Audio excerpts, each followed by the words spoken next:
کھانے سے پہلے ہاتھ دھو لو، سونے سے پہلے چائے مت پیو، جانے سے پہلے کھانا کھا لینا، بولنے سے پہلے سوچ لیا کرو۔ ان جملوں میں ہم کہہ رہے ہیں پہلے۔ پہلے کے لیے انگلش میں یوز ہوتا ہے بیفور۔ پہلے کے لیے انگلش میں یوز ہوتا ہے بیفور۔ آئیے کمپلیٹ اسٹرکچر سمجھتے ہیں۔ فرسٹ فارم آف ورب یعنی V1 plus subject plus before plus verb plus ING plus other words. V1 یعنی main verb plus subject plus before plus verb plus ING plus other words. آگے detail سے سمجھاتا ہوں مثالوں سے۔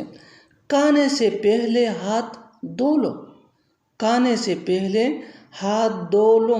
Wash your hands before eating, wash your hands before eating. سونے سے پہلے چائے مت پیو، سونے سے پہلے چائے مت پیو۔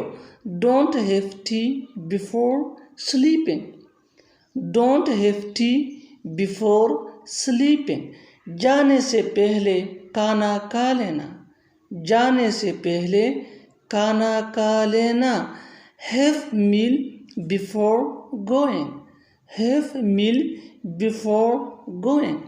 بولنے سے پہلے سوچ لیا کرو، بولنے سے پہلے سوچ لیا کرو۔ Think before speaking, think before speaking. اور آخر میں یہ سینٹنس آپ کے لیے کامنٹ سیکشن میں اس کا جواب ضرور دینا۔ کرکٹ کھیلنے سے پہلے جوتے پہن لو، کرکٹ کھیلنے سے پہلے جوتے پہن لو۔ Subscribe English PS for more advanced English sentence structure. Thanks ماننا۔